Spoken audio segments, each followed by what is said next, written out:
Hello there, it's Robyn Hood, the finale, and what a waste of time that was. Almost nobody watched the show, seemingly including the director, and here I am writing reviews for a show that I didn't even enjoy watching, and barely anyone will be interested enough to watch either the show or my review of it. But this is the last episode, so I'm going to finish up and then try very hard to forget that this series ever existed. And the bad part about that is that in the finale they tease a season 2. Yes, really. They have the temerity to tease a season 2, but who knows? Maybe they'll get it. Velma got a second season. The world has clearly gone insane.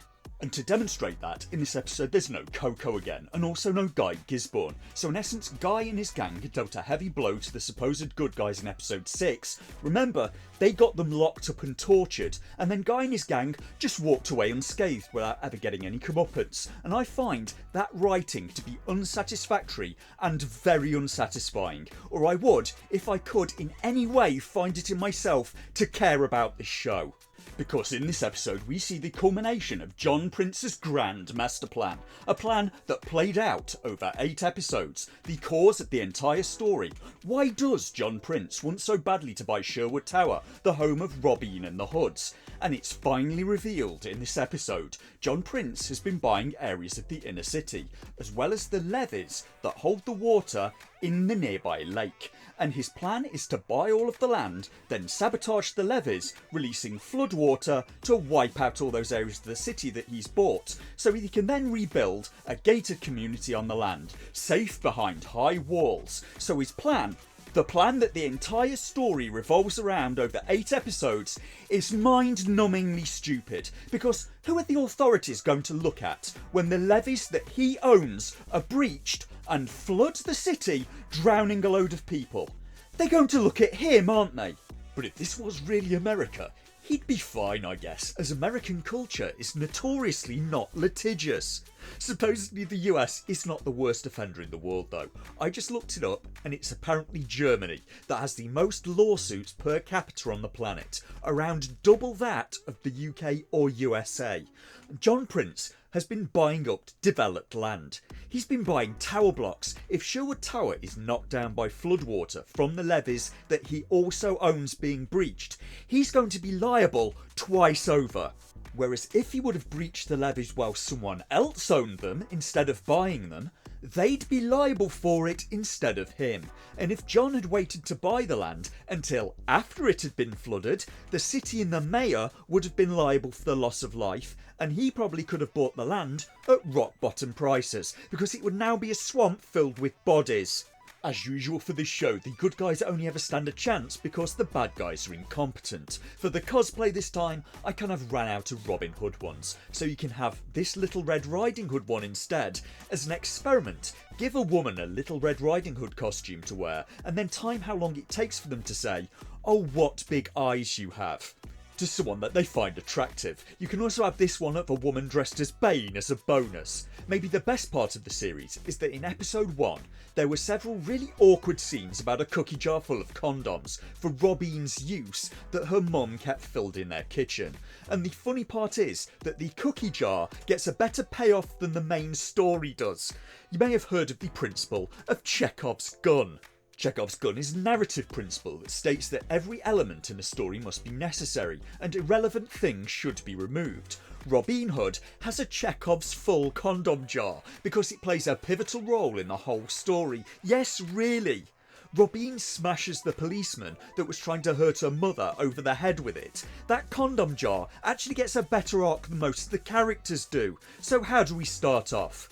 With an ad for Axe body spray, what else? Robyn wakes up in bed with Little John and the whole of Sherwood is about to be evicted, and hang on. They only got the eviction notices the night before. How are they going to get evicted on 12 hours notice? Did they have a rental agreement with the city? On second thoughts, I don't care. I just want this to be over. Robyn is looking at deep scratches on the ceiling of her room that her and her sister made playing as children, and her mother said, "A house is not a home without a few scars." You rent that place from the city. It isn't yours to smash up. Frankly, you deserve to get evicted. Then the sheriff turns up with a bullhorn to tell everyone that the towers are now private property, and they have until tomorrow to get out. But the people of Sherwood resolve instead to fight, and Marion wants to help by trying to find out what John Prince's plan is. Tuck says he understands now why Robyn likes Marion, and he says it like they're old friends, but in the story, aren't Tuck and Robyn supposed to have met a few weeks ago? On second thoughts, I don't care. Between them, they work out that Prince has been buying a lot of property in the area and lying to the council about it, so Marion goes to try and tell the mayor, who betrays her and hands her over to Prince, and for some reason, Marion goes quietly. And no, make them drag you, make them carry you while you kick and scream, make John Prince abduct you on camera. Robyn and the Hoods then reveal their identities to Robyn's mum and ask for her help in getting the people of Sherwood to fight, and her mum is not happy at this revelation. Oh, you did something all right. Yeah, I did what you taught me. I never taught you to steal. The rich steal from us every day. I was just taking some of it back. Oh, give me a break. Oh, the rich steal from you every day. Then maybe you should have shown that at some point. And they set Robyn's mum up with a live stream to get the news out about what the police are doing. Much gives Robyn a new bow made from scrap metal, and there's quite an unappealing scene of the sheriff and Redcap in their pants, in which the sheriff gives Redcap Lionheart's ring to wear. The police are now just walking around wearing stolen property. Nothing in this show makes any sense. The Hoods find out what happened to Marion because Tuck had a tracking app on Marion's phone, and they get video footage of John Prince and two goons abducting a lawyer on camera. And I can't think he'd get away with that in the US. But who knows? Look at Alec Baldwin. We live in a time when both justice and democracy seem to be in very short supply. So Little John goes to rescue Marion and takes Much's bike. Much, can I borrow your bike? She's in the shop. Hey, no scratches. But Much hasn't got a bike. The man who took her in and helped her has a bike that she helped to fix up, and he said she could have the first ride on it. Now it seems to be her bike, and she's lending it to a friend for yet another crime. John Prince tells Marion his entire scheme of flooding the city like he's a Bond villain, then lets her have a knife and turns his back on her. And John rescues Marion from the prince who's about to put a knife in her after abducting her and taking her to his house, all on camera. So Little John goes to rescue Marion, and then at the end of the episode he catches Robyn and Marion kissing again.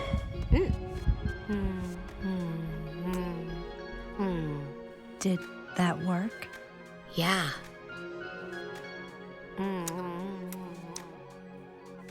Again, Robyn cannot stay loyal for even 24 hours to this man. Little John was in her bed last night. Meanwhile, the police are outside Sherwood about to storm in and clear the building, and the sheriff is going to arrest anyone that tries to leave. And no, you want them to leave. Do you remember the plot of your own episode? And what would you even arrest them for? Leaving a building that they've been ordered to vacate. The police go in to try and remove the people and get pepper sprayed in the face. And in the US, I would suggest not trying that unless you really want to try to practice catching a bullet in your teeth like you're Harry Houdini or Heihachi from Tekken. This is Darwin Award level stuff. If you try to subdue an armed police officer trying to carry out a legal order, you will be treated as if you are armed, because if you subdue them and they're armed, you're now armed. You don't just get to pepper spray policemen in the face. The sheriff gets a signal jammer to stop people inside the towers from communicating with the outside, yet Robyn's mum manages to continue her live stream, and the police can't work out how they're doing it. It doesn't occur to them to cut the phone lines or internet cables. Ethernet cables are not some forgotten arcane piece of technology. They're probably what most people use to live stream. And the show treats them using an Ethernet cable like it's some great revelation. The sheriff wanted to stop the live stream, so she sends Redcap upstairs into the tower, the man who put a bullet in Robyn's mum in the first place. He attacks Robyn's mum, wins a fight against Robyn, and then loudly talks about how the sheriff sent him up to do this as he's about to execute an unarmed invalid. Tressie Loxley, killed by the leader of the Hood. I mean, the sheriff wanted it to look good. And it's all being live streamed. And the police knew this before he even went up there. It being live streamed was the reason he went up there, to stop the live stream. And yet he's shocked when he learns he's being live streamed.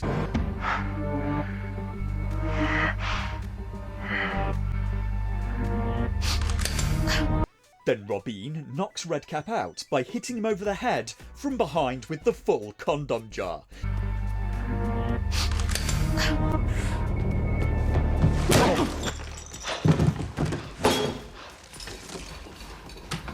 And this, for some reason, an out-of-context clip of this happening being released on the internet causes John Prince to have to cancel all of his plans. And how does any of this work? Redcap intended on blaming the end of Robyn's mum on the leader of the Hoods, so he picks up his firearm from the ground, and instead of getting rid of Robyn in a Hood's outfit that he was just having to fight against and who is a genuine threat, he prioritises the woman who's fallen out of her wheelchair, and he turns his back on Robyn. He's going to take Robyn's mum's life with his service weapon. How are you going to blame that on the Hoods? How about get rid of Robyn first, then use one of her arrows to get rid of her mum, and then say you walked in on the leader of the Hoods doing that to Robyn's mum and had to defend yourself against her. But no, as usual, the bad guys are stunningly incompetent. The sheriff then gets in an ambulance with the injured Redcap, who is going to hospital, and asks the paramedic to leave, and then she injects Redcap in the neck with a poison. And how would the sheriff get away with any of this? There's still a video of one of your officers trying to execute a woman in a wheelchair, and him saying on a live stream he's doing it on your orders. Then you order the paramedic away and he suddenly expires with a syringe mark in his neck. There's no way you're going to get away with this. But anyway, the day's saved. Then Robyn, her mother and sister all dance badly to the Hood's music. Well, they kind of move a bit. The city has seized back Sherwood Tower from John Prince somehow after they sold it to him, because the sheriff tried to have Robyn's mum have an accident. Nothing about this adds up. And John Prince declares that he's going to be running for mayor, and that was shockingly bad. This episode and the whole series. Director X himself is not an awful director. He's done a lot of music videos. He did the video for Hotline Bling by Drake, but I don't think I need to stress again how unbelievably shoddy the writing is in this show. Why? Why do any of this? This photo of Little Red Riding Hood is closer to Robyn Hood than this series ever got.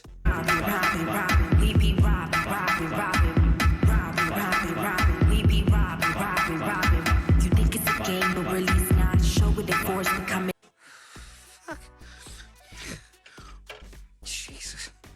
I can feel your anger. What about the other Jedi spread across the galaxy?